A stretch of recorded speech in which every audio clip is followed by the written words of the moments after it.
Hello friends. हमारा अलंकार जो सीरीज चल रहा है, शब्द अलंकार, आपने पिछले वीडियो में मुझे आशा है कि पढ़ चुके होंगे, जिसमें हमने अर्थालंकार को अच्छी तरीके से परिभाषित भी कर दिया था और आपके सिलेबस में जितना है इस पे भी हमने चर्चा कर ली थी। अब दूसरे वीडियो में एक बार मैं अर्थालंकार के बारे में फिर से बता देता हूं। जो बच्चे पिछला वीडियो नहीं देखे हैं वो कम से कम ओरली जान जाए। अर्थालंकार वो होता है जहां पर किसी काव्य की शोभा अर्थों के माध्यम से बढ़ाई जाती है, वहां पर अर्थालंकार होता है। जैसे एक उदाहरण था कि पीपर पात सरिस मन डोला, तो पीपल के पत्ते के समान उसका मन डोल गया। तो ये जो यहाँ सरिस वर्ड आया, सरिस शब्द आया, ये यही बताता है कि समान, अगर वहां पे हम समान वर्ड यूज प्रयोग करते तो बार बार मेरे मुंह से वर्ड निकल जाता है, वो शब्द है, थोड़ा करेक्शन कर लीजिएगा, आगे से मैं कोशिश करूंगा गलती ना हो। तो जो सरिस शब्द आता है उसके हम जगह पे समान भी लिख सकते थे, लेकिन ऐसा लिखने से उस पंक्ति की जो सुंदरता है वो थोड़ी सी कम हो जाती है। इसीलिए वहां पे जब शब्दों के माध्यम से, मतलब अर्थों के माध्यम से जब उसकी शोभा बढ़ाई गई तो वहां पर अर्थालंकार हो गया। अर्थालंकार में हमें पढ़ना कौन सा है? सबसे पहले हमारे सिलेबस में है उपमा अलंकार। कौन सा है? उपमा अलंकार। उपमा अलंकार के बारे में आप लोग सुने होंगे कि उपमा अलंकार होता क्या है। उपमा का मतलब है तुलना, खाने वाला उपमा नहीं है कि जो साउथ में एक चलता है ना उपमा, उत्पम उसको शायद बोलते हैं। तो ये जो उपमा अलंकार है इसका शाब्दिक अर्थ होता है तुलना, अर्थात जब किसी व्यक्ति या वस्तु की तुलना उसके गुणों के आधार पर, उसके रूप के आधार पर या किसी भी आधार पर उसी के समान किसी दूसरे व्यक्ति वस्तु से करते हैं तो वहां पर कौन सा अलंकार होता है? उपमा अलंकार होता है। अब ऐसा नहीं है कि आप एक चींटी की तुलना हाथी से कर रहे हैं तो वहां पे उपमा अलंकार नहीं हो गया, वो हाइपोथेटिकल हो जाता है। मतलब एक बस बनावटीपन है कि आपने कह दिया कुछ, लेकिन उस बात की कोई वजन नहीं रह जाती है। समानता भी समान लोगों में होती है और ऐसा नहीं है कि आप, तो इसलिए ये बात बहुत ध्यान देने वाली है। इसकी अगर मैं परिभाषा लिखूं तो यही लिखा जाएगा, जहां किसी जहां किसी वस्तु या व्यक्ति की तुलना, वस्तु या व्यक्ति की तुलना, जहां किसी व्यक्ति या वस्तु की तुलना किसी अन्य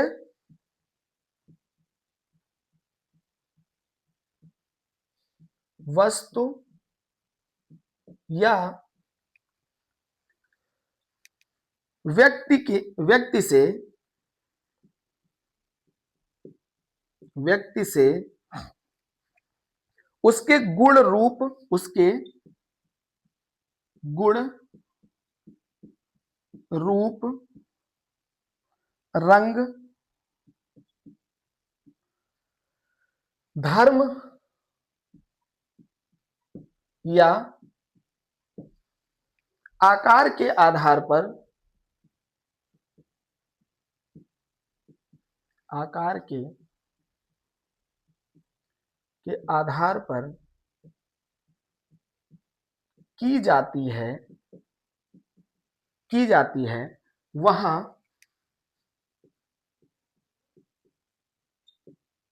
उपमा अलंकार होता है। इसको आप नोट करते चलिए, वहां पर उपमा अलंकार होता है। इसमें एक चीज और आप पाएंगे, इसमें कुछ वर्ड मिलते हैं, जैसे जैसा आ जाएगा, पहचान जान लीजिए, जैसा आ गया, सा आ गया, सी आ गया, सम आ गया, समान आ गया। इस तरह से कुछ वाचक शब्द आते हैं, इसको वाचक शब्द कहते हैं क्योंकि ये बताने वाले शब्द होते हैं जिनसे कि आप ये जान जाते हैं कि यहाँ पे कौन सा अलंकार है। जैसे एक उदाहरण अगर देखा जाए, पीपर पात सरिस मन डोला, ठीक है, इसको आप लिख सकते हैं, पीपर पात सरिस मन डोला। तो यहां देखिए पीपल के पत्ते की तुलना किससे की गई है? मन से की गई है, इसलिए यहां पे कौन सा अलंकार हो गया? उपमा अलंकार हो जाता है। जैसे एक और है, नील गगन सा शांत हृदय था सो रहा। नील गगन सा शांत हृदय था सो रहा। अब देखिए यहां पे सा वर्ड आ गया, यहां सरिस आ गया, तो ये सारे के सारे उदाहरण किसके हो गए? हमारे उपमा अलंकार के। आप इसमें लिख लेंगे, जब स्पष्टीकरण लिखेंगे तो लिख देंगे, क्योंकि यहाँ पे नीले गगन के समान हृदय हृदय की तुलना की गई है, इसलिए वहां पे उपमा अलंकार है। इसमें लिख देंगे पीपल के पत्ते के समान मन की तुलना की गई है, यहाँ पे कौन सा अलंकार इसलिए है? उपमा अलंकार है। जब ये बातें आप लिख देंगे तो आपका उपमा अलंकार कंप्लीट अलंकार। इसमें क्या है, अभी इसमें आपको दो टर्म जानना पड़ेगा, एक उपमेय और दूसरा उपमान। पहले इसकी परिभाषा लिख देते हैं रूपक अलंकार की। रूपक अलंकार वो अलंकार होता है, वह अलंकार जिसमें उपमेय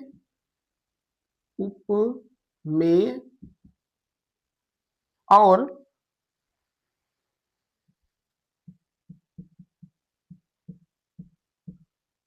उपमान के बीच का अंतर समाप्त कर दिया जाता है। समाप्त कर दिया जाता है वहां रूपक अलंकार, वहां रूपक अलंकार होता है। ठीक, अब इसमें आप लोग ये परेशान हो गए कि भैया अभी तक तो ये अलंकार अलंकार चल रहा था, अब इसमें उपमेय उपमान क्या आ गया। आप लोग एक वर्ड और पढ़े होंगे, जो लोग समास पढ़े होंगे, उसमें आप लोग पढ़े होंगे विशेषण विशेष से। कर्मधारय समास जब पढ़ रहे होंगे तो उसमें लिखा होगा, जब कोई वर्ड जिसमें विशेषण विशेष उपमा उपमेय मिलके के आधार पर बनता है तो वहां पर कर्मधारय समास होता है। जैसे नील कमल, तो नीला और कमल एक विशेषण हो गया, कमल विशेष से हो गया और नील क्या हो गया? विशेषण हो गया। वैसे अगर हम उपमेय और उपमान की बात करें तो उपमेय वो होता है, एक उपमेय है और दूसरा क्या है? उपमान है। तो उपमेय होता है जिस वस्तु की तुलना की जा रही है, जिस वस्तु की तुलना, इसको लिख लीजिए कहीं, की जा रही हो, तो वो क्या होता है? उपमेय होता है। जबकि उपमान क्या होता है? अगर उपमान की बात करें तो जिस वस्तु से तुलना की जाती है, जिस वस्तु से तुलना की जा रही हो, तो वहां पे कौन सा अलंकार हो जाता है? रूपक अलंकार हो जाता। उपमेय क्या है? जिस वस्तु की तुलना की जा रही हो, और उपमान क्या है? जिस वस्तु से तुलना की जा रही हो। जैसे एक उदाहरण आप लोग पढ़े होंगे कि चरण कमल बंदो हरिराई। अब देखिए दोनों में अंतर क्या है, इसीलिए हमने इसको मिटाया नहीं, कि दोनों में आपको ये बताना है। एक उदाहरण है, चरण कमल बंदो हरि राई। इसका मतलब पहले तो आपको ये हम बहुत अच्छा सा पद है सूरदास जी का, इसको हम आपको सुना देते हैं कि सूरदास जी कहते हैं कि चरण कमल बंदो हरिराई, यूपी बोर्ड के किताब में ये है भी पद, वो लोग उनका अर्थ भी हो जाएगा और ये हमारा अलंकार भी हो जाएगा। उन्होंने कहा कि चरण कमल बंदो हरिराई, जाकी कृपा पंगु गिर लंघ्यो, अंधे को सब कुछ दर्शाई, बहिरो सुने गूंग पुनि बोले, रंक चले सिर छत्र धराई, सूरदास स्वामी करुणा में बार बार बंदो तिहि पाई। इसमें लिखा, कभी कभी अतिशयोक्ति में भी लिखा जाता है, लेकिन ईश्वर के लिए कुछ अतिशयोक्ति नहीं होता है। आप, उन्होंने कहा कि चरण कमल बंदो हरिराई, यहां पे कह रहे हैं कि मैं उस कमल रूपी चरण की वंदना करता हूं। इसका क्या मतलब हुआ कि चरण और कमल में कोई अंतर नहीं रह गया। यहाँ चरण सा कमल नहीं है, चरण को बिल्कुल कमल मान लिया गया है, जबकि यहाँ पे क्या है, सा या सी लगा करके दोनों में दूरियां बढ़ा दी गई हैं। जैसे कोई कह दे कि एकदम कमल नयन, कमल नयन मतलब उसके नेत्र बिल्कुल जैसे कमल रख दो या नयन रख दो, दोनों बात एक ही है, तो वहां पे कौन सा होगा, रूपक अलंकार हो जाता है। पहले आपको उस पद का हम अर्थ बता दें कि चरण कमल बंदो हरिराई, सूरदास जी कहते हैं मैं प्रभु के उस कमल रूपी चरण की वंदना करता हूं, जाकी कृपा पंगु गिर लंघ्यो, जिसकी कृपा से एक लंगड़ा व्यक्ति भी पहाड़ को पार कर जाता है। अब कुछ कवि इसको अतिशयोक्ति में लिखते हैं, मैं आपको उदाहरण देते चलूंगा बिल्कुल रियल, कि अतिशयोक्ति नहीं है, ये सत्य है कि जाकी कृपा पंगु गिर लंघ्यो। हमारे यहाँ अरुणिमा सिन्हा नाम की एक लड़की है, जिसके पैर कटने के बाद भी वो दुनिया के 7 या 8 बड़ी चोटियों को पार कर चुकी है। अरुणिमा सिन्हा अंबेडकर नगर की ही है कि जाकी कृपा पंगु गिर लंघ्यो, अंधे को सब कुछ दर्शाई। सूरदास जी इतना बढ़िया लिखते हैं कि लोग जितने भी हिंदी के जानकार हैं वो परेशान हो जाते हैं कि ये बचपन जन्मांध थे कि बाद में अंधे हुए। दूसरा उदाहरण तुरंत से ले लीजिए, हमारे राम भद्राचार्य जी महाराज हैं, उन दोनों आंखों से नहीं दिखते हैं, लेकिन कई कई वेदों के ज्ञाता, क्या उन्होंने 50,000 पेज की किताबें भी लिखी हैं। तो जाकी कृपा पंगु गिर लंघ्यो, अंधे को सब कुछ दर्शाई, और बहिरो सुने गूंग पुनि बोले, रंक चले सिर छत्र धराई। तो जब ये काम हो सकता है तो गूंगा व्यक्ति भी, आजकल ब्रेल लिपि से लोग लिख भी रहे हैं, पढ़ भी रहे हैं, तो ये तो मानव कर सकता है, फिर तो ईश्वर बहुत बड़ी बात है। और कहते हैं कि रंक चले सिर छत्र धराई, भिखारी व्यक्ति भी अपने सिर पर छत्र लेकर चलने लगता है। बहुत सारे आप लोग उदाहरण अपने आसपास देखते होंगे। और सूरदास स्वामी करुणा में बार बार बंदोती ही पाई, मैं, सूरदास जी कहते हैं, ऐसे करुणामयी भगवान की मैं बार बार वंदना करता हूं। तो आइए रूपक अलंकार पे हम थे। तो रूपक अलंकार में चरण कमल बंदो हरिराई जो है, ये इस बात को बताता है कि रूपक अलंकार। एक और है, पायो जी मैंने राम रतन धन पायो, पायो जी मैं तो राम रतन धन पायो। राम नाम को मीराबाई जी ने रत्न मान लिया, उसको एक धन मान लिया कि मुझे जो ये धन मिला है, बिल्कुल धन में और राम में कोई तुलना नहीं है, मतलब एक ही जैसे, जिसे दुनिया। अगला है कि मान सरोवर मन सागर मेरा लहराया। अब इसमें सा वर्ण नहीं आया है, मन उसका जो है बिल्कुल सागर की तरह खिडोले मार गया, तो वहां पे कौन सा अलंकार हो गया, रूपक अलंकार हो गया। इसके बाद आपके सिलेबस में तीसरा अलंकार है उत्प्रेक्षा अलंकार।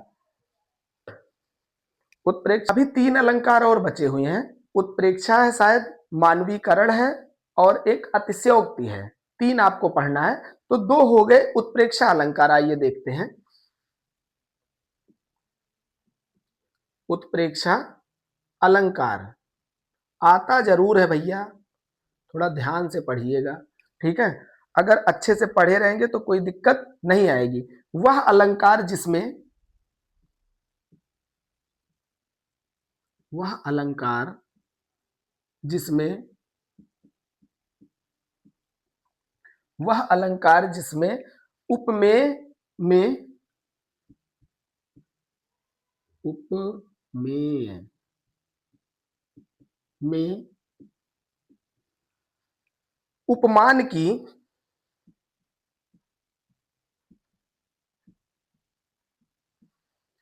संभावना या कल्पना की जाए, कल्पना की जाए, वहां उत्प्रेक्षा अलंकार होता है।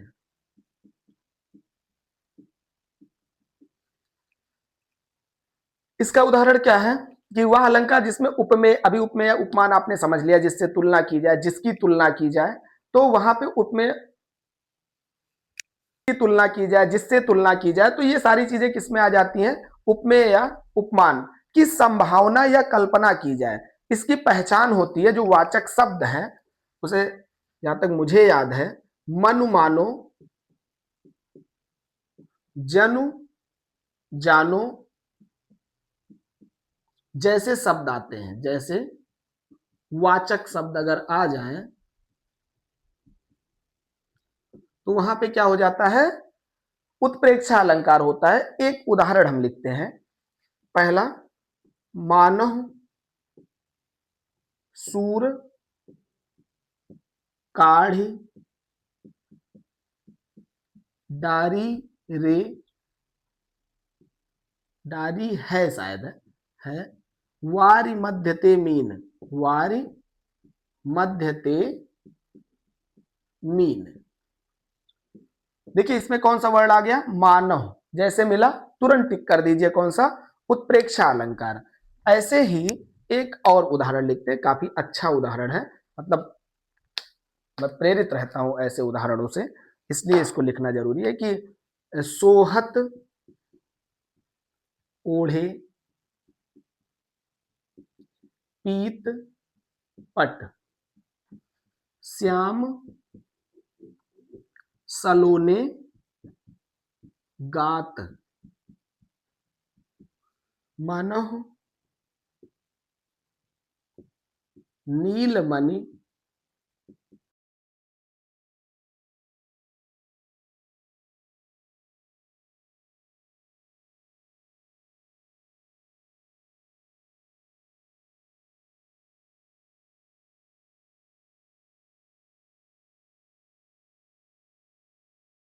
पे क्या हो गया, उत्प्रेक्षा अलंकार तो आप इजिली पहचान लेंगे, जिनको सिर्फ पहचान करके लिखना है। लेकिन हाँ, ये जो वाचक शब्द है, मनु मानो, जनु जानो, मानहु, इस तरह के जो शब्द आएंगे इनको आपको याद रखना पड़ेगा। जैसे आपने उपमा अलंकार में सा, जैसे, ऐसे वर्ड आए थे ना, उसको याद, अपने ऐसे शब्दों को जो आपने याद रखा था, वैसे ही इसमें भी इन शब्दों को आपको याद रखना पड़ेगा। मनु मानो, जनु जानो जैसे वाचक शब्द आते हैं तो वहां पे उत्प्रेक्षा अलंकार हो जाता है। इसका अर्थ क्या हो गया, अर्थ का खैर कोई बहुत लेना देना नहीं है, कोई होगा, मतलब मुझे पूरी रचना तो नहीं इसमें मिल रही, लेकिन जहां तक मेरे समझ में आ रहा है यही है कि कोई मछली मारने वाला होगा, और जब उसे उसकी कटिया जो फेंकते हैं ना, जब कटिया में कोई नहीं फंस रहा है, कोई मछली नहीं फंसी, तो वो वही कह रहा है कि ऐसे लगता है कि जैसे सूर्य ने पूरी पूरी मछलियों को ही नदी के बीच से निकाल लिया हो, बस यही है। और दूसरा है कि सोहत ओढ़े पीत पट, बिहारी जी की बड़ी अच्छी रचना है। बिहारी जी को कहा जाता है कि सत सैया के दो हरे, ज्यो नाविक के तीर, देखन में छोटो लगे घाव करे गंभीर। उनकी रचनाएं ही इतनी मारक होती है, मतलब आनंद आ जाता है अंदर से पढ़ने के बाद। यह है कि सोहत ओढ़े पीत पट, श्याम सलोने गात, मनोह नीलमणि शैल पर, आतप पर्यो प्रभात। इसका क्या मतलब है कि जब भगवान श्री कृष्ण पीला वस्त्र अपने ऊपर पहनते हैं तो श्याम सलोने गात, जब वो श्याम सलोने अपने ऊपर पीला वस्त्र पहनते हैं तो ऐसे लगता है जैसे नीलमणि पर्वत पर, नीलमणि पर्वत पर आतप पर्यो प्रभात, सूर्य की पहली किरण पड़ रही हो। इसलिए यहां पर कौन सा अलंकार हो रहा है, उत्प्रेक्षा, मतलब संभावना व्यक्त की जा रही है, ऐसा लगता है, मनोह नीलमणि शैल पर, कंफर्म नहीं है, ऐसा उसे महसूस होता है कि जैसे नीलमणि पर्वत पर सूर्य की पहली किरण पड़ रही हो, इसलिए यहाँ पर कौन सा अलंकार है, उत्प्रेक्षा अलंकार है, क्योंकि यहाँ कंफर्मेशन नहीं है, कोई ओटीपी नहीं आ रहा है, कंफर्म कोड नहीं जा रहा आप पे, सिर्फ एक संभावना व्यक्त की जा रही है, इसलिए यहाँ कौन सा अलंकार है, उत्प्रेक्षा अलंकार है। अगला अलंकार हमारा है शायद मानवीकरण अलंकार है, मानवीकरण अलंकार। मानवीकरण अलंकार की अगर आप लोग बात करें तो मानवीकरण अलंकार, इसमें मानवीकरण में क्या है, पर्सानिफिकेशन बोलते हैं शायद इसको, हाँ इंग्लिश में पर्सानिफिकेशन ही बोलते हैं।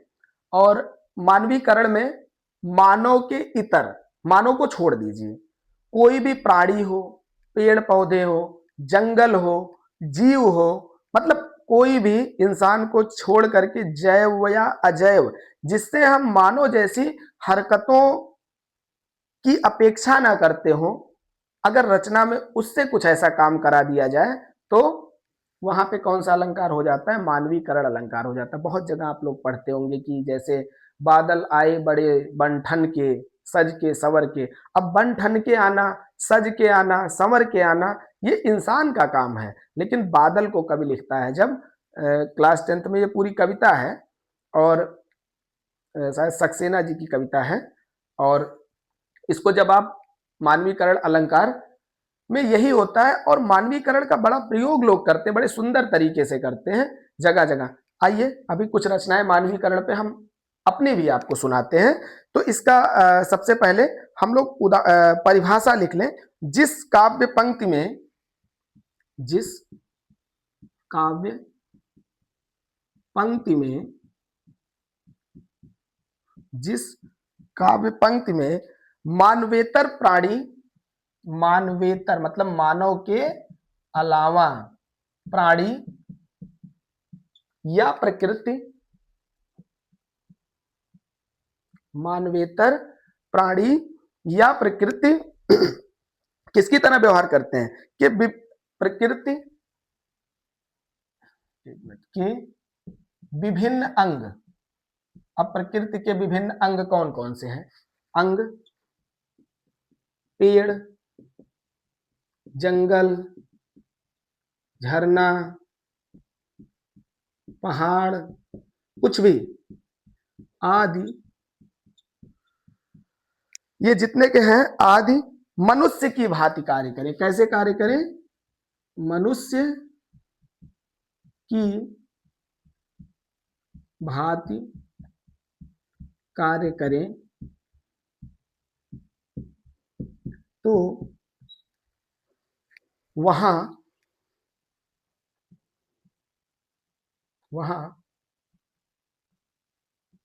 मानवीकरण अलंकार होता है, मानवीकरण अलंकार होता है। अब इसका क्या मतलब है, जैसे अभी हमने एक उदाहरण कहा ना, बादल आए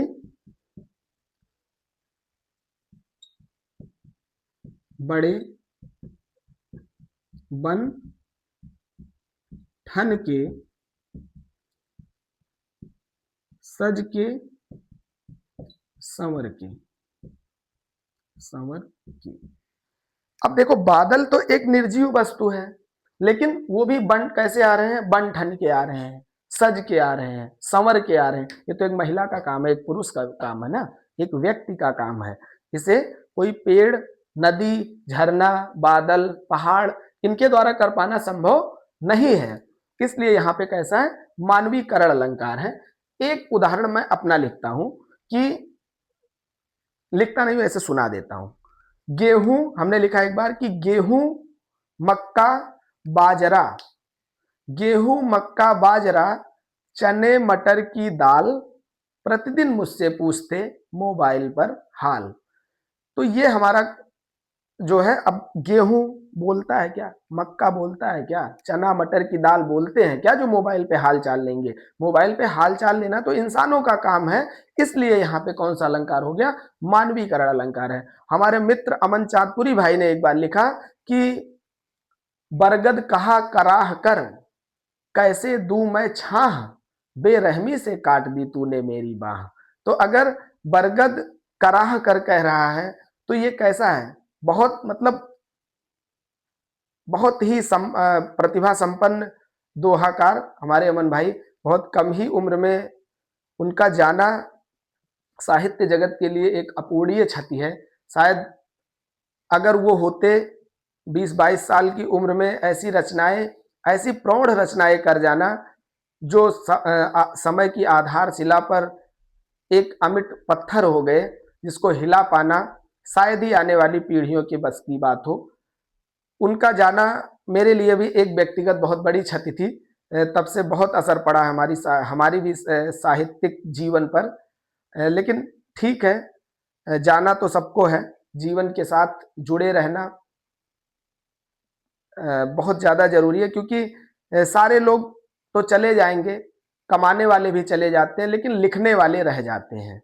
लिखने वाले इसलिए रह जाते हैं, हम आज भी सूरदास को भी पढ़ते हैं, कबीर को भी पढ़ते हैं, तुलसीदास जी को भी पढ़ते हैं, रसखान को भी पढ़ते हैं, बिहारी को भी पढ़ते हैं। तो किया लिखा जो होता है ना, वो रह जाता है। बाकी तो इंसान का शरीर नश्वर है, वो तो चला जाएगा। बहुत सारे लोग आए, खूब धन कमाए, ये धरती किसी की होती नहीं है। लेकिन दी गई साहित्यिक रचनाएं युगों युगों तक व्यक्ति द्वारा याद की जाती हैं। इसी की तरह हम हमारा एक और बचा है, बिल्कुल लास्ट सा है। लास्ट में हमारा अगला और सिलेबस के हिसाब से आखिरी अलंकार है अतिशयोक्ति अलंकार। अतिशयोक्ति का मतलब होता है अति मतलब अधिक, उक्ति मतलब कहना।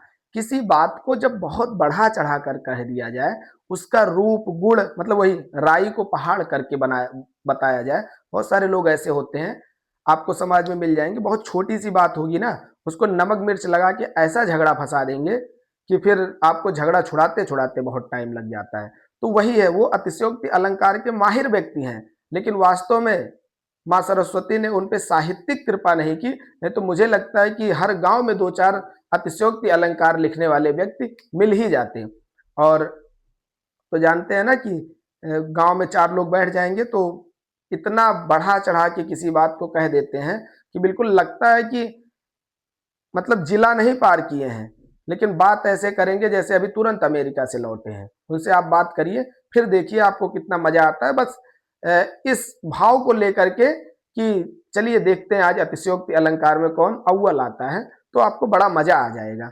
अतिशयोक्ति अलंकार का अगर नॉर्मली हम देखें, इसकी परिभाषा लिखें तो जिस काव्य पंक्ति में लिख सकते हैं, जिस काव्य पंक्ति में, जिस काव्य पंक्ति में किसी व्यक्ति वस्तु पदार्थ, किसी व्यक्ति हो वस्तु हो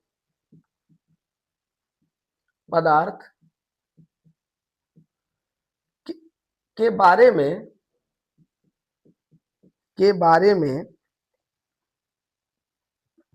बहुत बढ़ा चढ़ाकर बात किया जाए,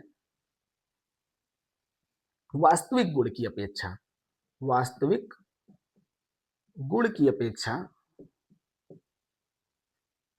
गुण की अपेक्षा बहुत बढ़ा चढ़ाकर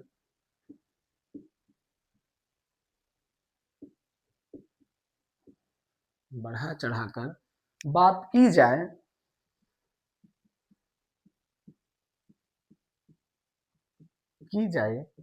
तो वहां अतिशयोक्ति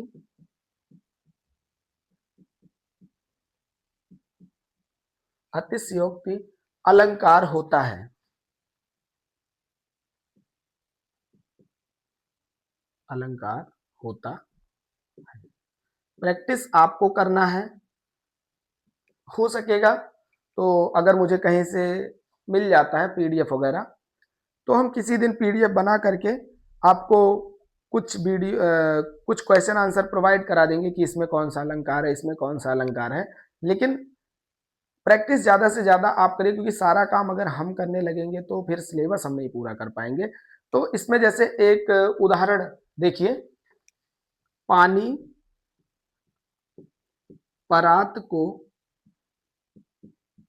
हाथ छुयो नहीं, छुयो नहीं, नयनन के जल सो पग धोयो।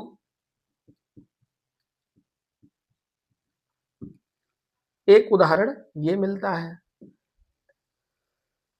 इसका क्या है, कहां से ये प्रसंग लिया गया है?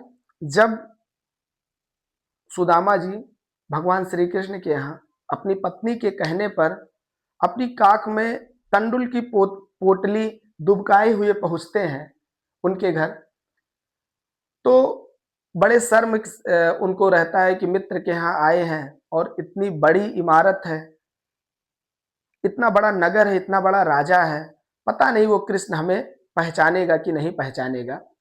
लेकिन जैसे ही उनके द्वारपाल उन्हें बताते हैं कि शीस पगा न झगा तन पे और जाने को आहि बसे कहीं ग्रामा, धोती फटी सी लती दुपटी और पाय उपाहन को नहीं सामा।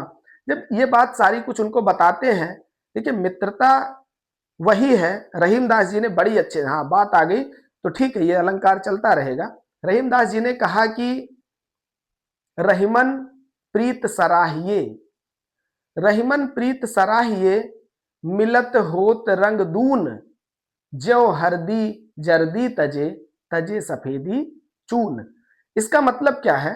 रहीमदास जी ने कहा मैं ऐसे मित्रता की सराहना करता हूं जिनमें दोनों के मिलने से रंग बढ़ जाता है, प्रेम बढ़ जाता है। उसी प्रकार से जैसे हल्दी और चूना जब एक दूसरे से मिलते हैं तो दोनों अपने रंग को भूल करके एक नए रंग, सुर्ख लाल रंग में बदल जाते हैं, उसी तरह से हमारी मित्रता होनी चाहिए। तो ऐसी ही मित्रता भगवान श्री कृष्ण की थी। और जब वो सुनते हैं कि हमारे मित्र आए हुए हैं तो दौड़ते हुए आते हैं और कहते हैं कि उनके आंखों से मित्र को देख करके इतने आंसू गिरे कि पानी परात को हाथ, सामने परात रखा हुआ था लेकिन भगवान कृष्ण उसे नहीं छूते हैं बल्कि आंसुओं से ही उनके पैर धुल देते हैं। तो ईश्वर के लिए मैं बार बार कहता हूं कि वास्तव में हाइपोथेटिकल ईश्वर के लिए कुछ होता ही नहीं है, लेकिन हम इंसान हैं, हम अपनी नजरों से उनको देखते हैं तो हमें ऐसा लग जाता है कि ऐसा कैसे हो सकता है। तो इसलिए यहाँ पे कवि ने अतिशयोक्ति अलंकार की कही है। और ऐसे एक और है कि हनुमान की पूछ में लगन न पाई आग, सगरी लंका जर गई गए निशाचर भाग। हनुमान जी का बल हनुमान जी के बल की तुलना किसी की पंक्तियों से नहीं हो सकती है। पवन तनय बल पवन समाना कहा जाता है। लेकिन एक बात पे कवि ने, जैसे होता नहीं है कि आलोचक भी होते हैं ना, कि समाज में और आलोचना होना भी चाहिए। वास्तव में विश्व में सिर्फ हमारा ही एक धर्म है, सनातन धर्म है, जहां शास्त्रार्थ की परंपरा है, सत्य बात को भी यहाँ पर चुनौती दी जाती है। बाकी और धर्मों में ऐसा कहीं शास्त्रार्थ का नहीं है विधान। हमारे यहाँ सही बातों पर भी डिबेट होता है और गलत बात है उस पर भी बड़े बड़े भाष्य लिखे जाते हैं। अगर देखा जाए बाकी और धर्मों में क्या है, जो लिख दिया गया उसको आप मान लीजिए, सही है या गलत है, इस पे आप बहुत ज्यादा अपने विचार व्यक्त करने के लिए स्वतंत्र नहीं है। ऐसी स्वतंत्रता हमारे धर्म में ही है। तो कभी देखता है कि हनुमान की पूछ में लगन न पाई आग, भैया पूछ में आग लगने ही नहीं पाई, इसके पहले ही पूरी लंका जल गई और सारे निशाचर भाग गए। तो उसमें भी अतिशयोक्ति अलंकार की निष्पत्ति होती है। इस प्रकार से हमारा अलंकार का ये सेशन कक्षा 10 के कोर्स के हिसाब से पूरा हो जाता है। छोटे मोटे किसी कॉम्पिटिटिव एग्जाम में भी इतना काफी होता है। बाकी प्रैक्टिस आपको करना है। आपको परिभाषाएं हमने बता दी, परिभाषा आपको समझ में आ गया तो चीजों को आप समझ सकते हैं। परिभाषा गणित के उसी सूत्र के समान होते हैं जिसमें किसी एक को याद करके हम बहुत सारे प्रश्नों को हल कर ले जाते हैं। वैसे ही हिंदी में परिभाषाएं व्याकरण में हमारे लिए बहुत महत्वपूर्ण होती हैं। किसी एक परिभाषा के माध्यम से हम ढेर सारी रचनाओं को, ढेर सारे उदाहरणों को बहुत अच्छे तरीके से अलग अलग कर सकते हैं। तो इस प्रकार से हमारा ये सेशन अलंकार का खत्म होता है। हमें आशा है कि आपको समझ में आ गया होगा। हो सकता है कुछ कमियां हमसे रह भी गई हो, तो ऐसा कुछ है तो आप हमें कमेंट सेक्शन में लिखिए। और भी आपको किसी विषय में, किसी टॉपिक पर अगर समस्या आती है जो मेरे लायक है, मुझे लगेगा कि इस पे वीडियो बनाना चाहिए, या आपका लगन ऐसा है कि आप उससे ये बात सीखना चाहते हैं, तो मैं ज़रूर आपको अगले सेशन में पढ़ाऊँगा। तब तक के लिए बहुत बहुत धन्यवाद। आप लोग खुश रहिए, मस्त रहिए, मेहनत करिए, और चैनल भी खुद तो कर ही लिए होंगे, और लोगों से भी करवा लीजिए सब्सक्राइब, क्योंकि हम भी मेहनत कर रहे हैं तो उसका फल मिलना चाहिए। आप लोगों का सहयोग चाहिए। बाकी ठीक है, मस्त रहिए, व्यस्त रहिए। धन्यवाद।